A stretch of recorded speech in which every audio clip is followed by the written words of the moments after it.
The stances here are women and men can never be represented or paid the same in every industry, or gender equality is a must. Men and women ought to be represented equally and paid the same in every industry. Good day, panel. My name is Prince, representing Team Achievers, standing on the motion that gender equality in the workplace is being abused. Men and women cannot be represented and paid equally in every industry. Permit me to give an analogy before we get into our argument today. Benall Group of Schools, an educational institution, opened their recruitment for pre-primary school teachers, and in a bid to maintain equal gender representation, out of 40 vacant positions, they decided to give 20 to the males and 20 to the females. The problem with this was that out of 100 applications they received, 80% of these applications were women and 20% were male. Out of this 80% of women, 75% of the ladies were prime candidates for the role, whereas out of the 20% of men, barely 60% were qualified. Would you therefore say Benall should compromise their standard of education to meet a gender quota, or would you say the most competent man gets the job?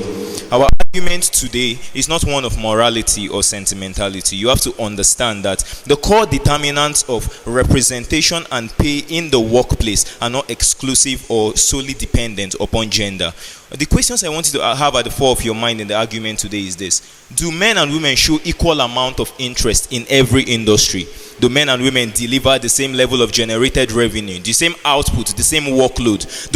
Are men and women biologically and physically able to deliver the same in every industry? If the answer to even one of these questions is no, it therefore means that men and women cannot be paid and represented equally across every industry. On that argument, I'm now going to break our arguments into two parts. We are considering equal pay and equal representation. I'll be standing on equal pay while my colleague will be standing on equal representation. What is the core determinant of equal pay in the workplace?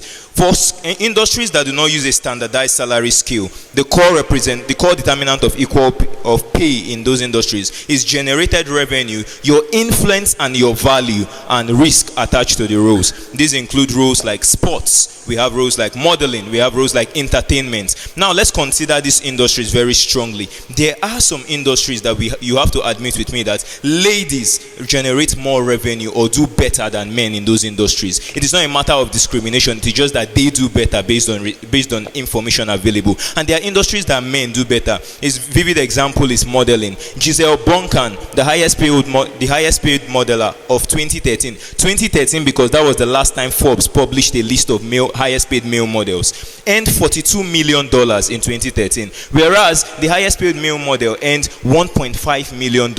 If you understand how modeling works, then you understand that Giselle earned $42 million because she made far above that amount and she was just earning a percentage of that. That therefore tells you that if ladies do better in modeling, why do you want to pay them the same as guys that do not do as much? And before someone starts quoting equal work for equal pay for me, I would like to define equal work. The fact that you stood for 3 hours for a shoot and you generated $1,000, and someone else stood for the same amount of time and generated $10,000 does not mean you did equal work, please. It was not the time you stood, but the result as much as the effort you put in. The second determinant of pay that we will be considering is the nature of industries that people find themselves. Naturally, some industries pay higher and some pay lower. Now, if the gender that finds themselves in a higher paying industry naturally is going to be perceived to earn more, it does not mean a man and a woman in the same industry at the same level will be discriminated at. It just means that if more men are in higher paying industries, they will be perceived to earn more, and if more women are in lower paying industries, they will be perceived to earn more. How does this support the fact that men and women cannot be represented and paid equally? Statistics have shown that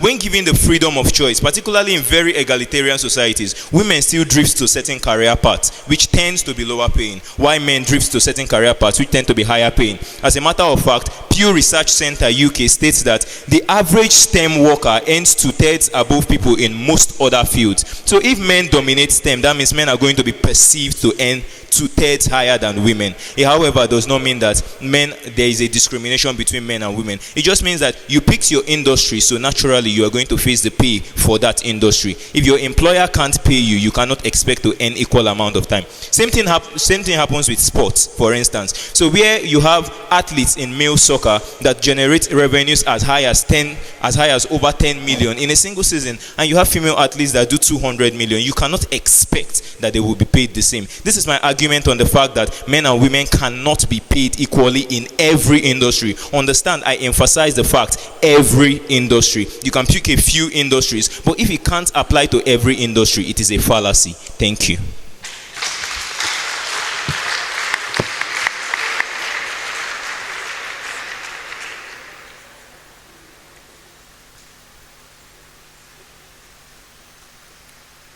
My name is Adib Suid. I'm Larry Phillip. We are the Trailblazers. We understand that equality is a must, and men and women ought to be represented equally and be paid the same in every industry. Equality is the soul of liberty. There is, in fact, no liberty without it. So said Francis Wright.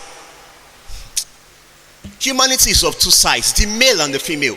But as humanity began to evolve, patriarchy began to unfold and into the industries. Industries are being built, have been structured by a multitude of social, cultural, and economic factors, often leading to gender imbalances. But in 2022, the UNICEF defines gender equality as men and women, boys and girls enjoy the same rights, opportunities, resources, and protection. Furthermore, gender equality includes equal access to education, equal access to employment, equal pay for equal work, and freedom from discrimination. That word, discrimination.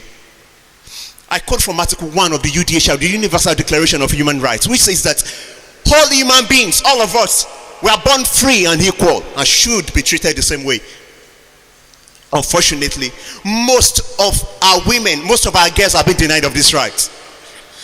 You can just imagine, I can only imagine that whenever a woman come up to take a post of a man, people always look surprised. Why? Because psychologically, we have just been oriented that women cannot do more. The great Nelson Mandela said, and I quote, he said, freedom cannot be achieved unless our women are being emancipated from all kinds of oppression. Hence, saying that men and women should be paid differently is as though you work with your two hands, but you prefer to take your right hand because you're right-handed. Just think about it. Ladies and gentlemen, viewers out there, thank you very much.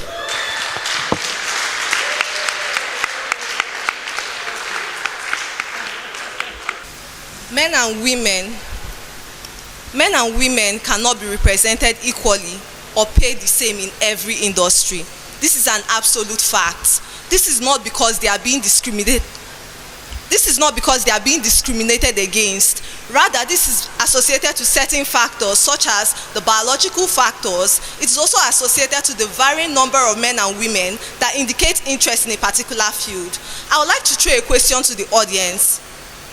If you were to hire a caregiver for your older adult or for your older adult or for your child, and you had a male applicant who was qualified for the role, and you had a female caregiver who was also qualified for the role, and both of them sat an exam and passed the standardized exam, which gender would you select first? Certainly you would select the female gender because of the inherent female characteristics of caring, of nurturing, and of agreeableness. On the flip side, if you went to the market and you wanted to carry 5 bags of rice, and you see a male wheelbarrow pusher and a female wheelbarrow pusher, which gender will you select? It is certainly the male gender. It is certainly the male gender because the male have associated characteristics, inherent biological characteristics that make them lift more weight than females. This is only natural. So this leads to the number of persons who indicate interest in a particular field, as we see fields such as nursing have a higher number of females within the fields more than males, and we see fields such as engineering have a higher number of males than females in those fields. Also, the varying number of persons who indicate interest, we also see that in these fields, we see that we have more females indicating interest in fields such as nursing, and we see more males indicating interest in fields such as engineering. And this automatically means that there cannot be an equal representation of both genders, because both genders are not equally represented in that particular field. You cannot ask for a 50-50 split in a field such as engineering when the female population is grossly inadequate, and you cannot ask for a 50-50 split in a field. You cannot ask for a 50-50 split in a field such as nursing because the male gender is grossly inadequate. What does this mean? This means that my opposition made mention of the fact that gender equality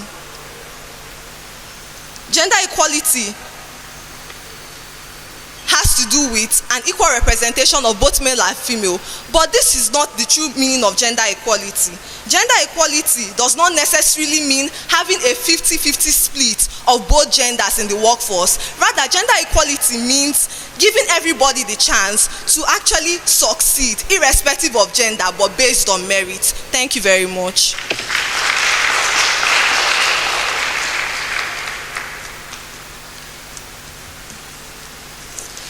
Going further, I would like to debunk some of the statements the first debater and the second debater made from the opposing side. The second debater talked about caregiving roles. Now, if she made mention of if you have job applicants for the caregiving roles, which gender would you rather pick? Is it the male or the female?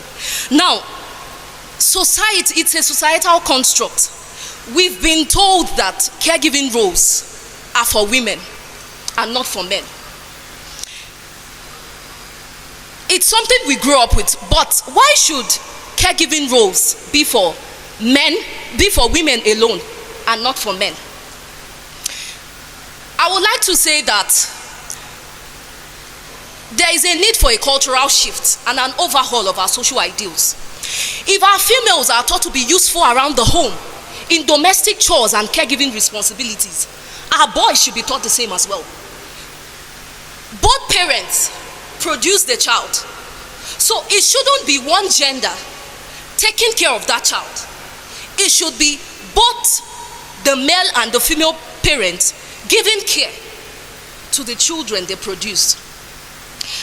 On January 29, 2009, President Barack Obama signed the Lilly Ledbetter Law. Now, I really want to tell you what led to that law today. It was about Lilly doing the same supervisory job as other men. All of them were qualified, both Lilly and the men she was working with. But the men were paid more just because they were men. There is something that is called discrimination. Why should women be paid less for doing the same job as men? Why should women be paid less just for being women? Should it really matter if one has a female or male body? For us, what should matter is equal pay for equal work done, irrespective of gender. Gender equality is a must because it's a fundamental human right. Section 17, subsection 3E in the Constitution of the Federal Republic of Nigeria states that the state shall direct its policy towards ensuring that there is equal pay for equal work without discrimination on account of sex or on any other ground whatsoever. According to the gender pay gap statistics in 2024, women earn 16% less than men for the same job. Now, there has been a prevailing argument against the gender pay gap that women are in different types of jobs. That women are paid less than men because they are in different types of jobs, often ones that require less experience, less sophisticated skills, or less time commitments. This brings me to say women should be represented equally as the men. According to the UNDP, United Nations Development Program, Nigeria has one of the worst gender pay gap, having women underrepresented in higher paying jobs. What we see in Nigeria is occupational segregation, where 70% of Nigerian women are employed in occupations such as social care, healthcare, education, sales, and clerical occupations. What happened to being employed in industries such as transportation, construction, manufacturing, mining, etc.? again, why should an employer put out a vacancy announcement that favors just men? He uses terms like a male candidate is more preferred. Often, underrepresentation of women starts from the hiring process. The female candidates are asked questions like, hey, do you have plans of getting married or pregnant sooner or later? Listen, such questions hold no relevance to any positions applied for. People should be placed in positions because of skills and not by any other metric. The opposing side was talking about biology. Gender equality is a human right. All men are created equal and should be treated the same way, according to the UDHR that my premise giver talked about. So you don't deny people the right to work based on gender. If we want to really understand how much women are underrepresented, we need to start asking questions like, how many women are in an organization? How many women are in decision-making roles? How many women were promoted in the last promotions round? How many women are there in senior management and on the board of directors? What is the success rate of female job applicants? Thank you.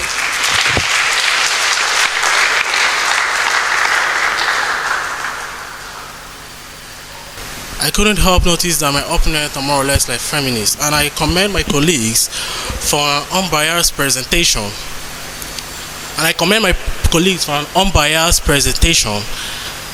Which says that men and women can never be represented equally or paid equally in every industry. This has to do with fundamental human rights. Imagine, for example, you're being forced to a career that you don't wish to study. I can remember one of our judges is a lawyer. Imagine one of our judges trying to be an engineer, which was being propelled by your father. Let's go. I said, I couldn't, I tend to imagine that I tend to notice that my opponent is a feminist, and it's quite baffling. But I can commend on my colleagues who have had an unbiased presentation in their argument that men and women can never be represented equally or paid equally. And this tends to violate human rights. Imagine some of you being forced to choose a career that you can never be productive in. I remember one of the speakers when the debate was starting up, he talked about investing, being able to invest in someone's life. Can you invest in someone's life if you're not able to be a product of an investor? In other words, choosing what you really want, and by so doing, you can be able to impact in someone's life. A lot of egalitarian society have shown in their study that women and men tend to gravitate naturally to their position of interest, where they feel comfortable to the industry, My name is Splendor, and it's seemingly easy for every time we pick up a gender equality argument for the opponents to shift towards equity, gender equity. But I tell you, gender equity is the process to achieving gender equality, not the focus of gender equality and of itself. When we say equal pay for equal work, we mean equal pay for equal work. You should not have a male doctor and a female doctor who are qualified and at the same position earning differently. That is our argument. We are not just saying that a male who is superior with a female who is beneath him in ranking should earn the same. That would be foolishness, and that's the basic argument that everybody wants to give when they bring up gender equality issues. The state directs its policies ensuring that there's equal pay for equal. That is the Nigerian constitution. To say otherwise is to make us criminals, say the least. For example, we are saying that if a man and woman do the same work, do the same job, they should receive the same equal pay. And you might think that it's a far-fetched situation, but we could give you examples, although we might not have pinpoint examples in our country, but we have places in this world where it has happened. And so even though we might not have pinpoint examples in Nigeria to prove gender inequality pay, we can say that even if it's not happening in our country, we are putting up this argument to say it should not be encouraged in any way. For example, the opposition is trying to make us understand that, for example, Mrs. Dara here, who is a judge here, a female judge by the way, if they all get paid, then She will be paid less, not because she is less trained, not because she is less skilled, not because she is less informed, simply because she is a female. That's our argument. Our constitution says no to that. Furthermore, if you say that there are certain jobs that women cannot do simply because of their biological qualifications, we are saying that there are no tools on earth that choose based on gender. For example, with the cement refused to mix with the sand simply because it was a woman that held the shovel, or with the truck, tipper, or caterpillar refused to start simply because it was a woman that turned the ignition. Would the plane refuse to fly simply because it was a woman that sat in the cockpit, or would the gun refuse to shoot simply because a woman pulled the trigger? You answer me. Furthermore, when we speak of gender equality in the workplaces, we are saying that opportunity should be given to women to come on board. That is, females should come to spaces that have been previously dominated by men. We are saying that the flip side is also true. It also applies that men can come into spaces that have been previously dominated by women. But what people hear is women should not become husbands and men should not become wives. No, that's not what we are saying. We are simply saying that this shows that the antagonists of the gender equality argument, they see it as a threat to the traditional home structure. And we understand that the fundamental issue then is not gender equality in and of itself, but social studies. You know, that thing that says that the role of a man is to provide for the family and the role of the woman is to take care of the home. Do you think, or do we all agree that the fundamental reason why women exist is simply home management, marriage, and childbearing? Please answer me. No. So since you do not agree, we are saying that women serve a higher purpose than just giving birth to children, making babies. I mean, gone are the days when you are wife material 13 billion years simply because you can cook and clean. I mean, is your first name Chicken? Is your second name Republic? Are you Chicken Republic? As a matter of fact, in this Enugu state, if you want places where you can have tasty meals served to you in a clean and serene environment, once you walk into ShopRite, turn left. Moving on, I'm saying that the fundamental reason why women exist is not just to cook and clean. It is not just to be relegated to inferior zones or inferior jobs. No, the fundamental reason, please, let's take a breather. Before Eve came, who was feeding Adam? Food for thought. Moving on, I want to say that every woman deserves a right to dream and dream big. That is our argument. We are saying that every woman should be given equal opportunity, and equity is only a process to achieving this. Every woman has a right to dream big. Every woman has a right to decide whether or not she wants to have a career path or to a career path. Every woman has a right to decide whether or not she wants to marry, have children, and build a family. Every woman has a right to inspire the fire she requires to aspire to any so desires. Say that again. Every woman has a right to inspire the fire she requires to aspire to any height she so desires. So when we talk about gender equality in the workplaces, we are simply saying that it is time we let the women breathe. It is time we let the women breathe, because statistics show that women are less involved in construction jobs, in mining. We are saying that it is time we create a structure and systems that enlighten, encourage, and teach our women to know and see and know that whenever they aspire for something big, the economy, men here are here to support and not to push them to the background. Thank you very much. Thank you so much for all your arguments. Lots of people were excited at this one, I could tell. And now it's time for the response and rebuttal. And I would like us to see this, like our judges said, as an opportunity to look at the argument as a whole, as opposed to just one or two things that either party said. So because we've ended with Trailblazers, I would like Achievers to respond to the entire argument put forth by Trailblazers. 1 minute for that, and then 1 minute for Trailblazers to respond to that. Please try to be audible. It's important that you're audible. Thank you.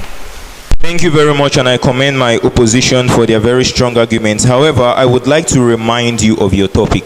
Your topic says men and women should be represented and paid equally in every industry. And you have spent 10 minutes telling us about liberty and discrimination and family. Remember, our topic also focuses on the workplace. I would like to ask you, if you have a sister, what stops her from pursuing a career in engineering? Is there a law that says she cannot get into school and pursue a career in engineering? Is there any sort of inhibition over her ability to pursue?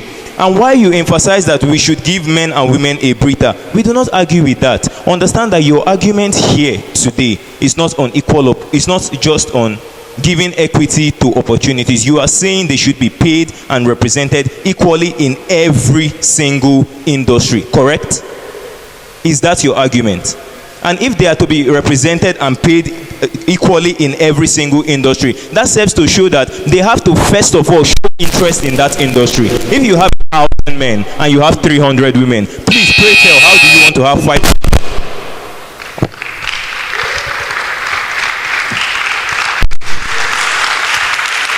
Thank you very much. Thank you very much. Thank you very much for that question. I'd like to ask the fundamental question: what informs interest? Do male and female children, are they born with certain abilities? Are female children born with abilities to just become caregivers and choose menial jobs? Is that what happens in life? Or environment informs interest and people form environment, and environment and people make up society? If that's the case scenario, then we are saying that society has cultured our females in such a way that they choose what they choose. And you cannot say that you give equal opportunity or that we have equal opportunity when people have been relegated to certain choices. Women will have to choose between poison. Women will have to choose between poison and rubbish. And if they choose rubbish, we have no right to ask them why they are looking like mad women. Thank you.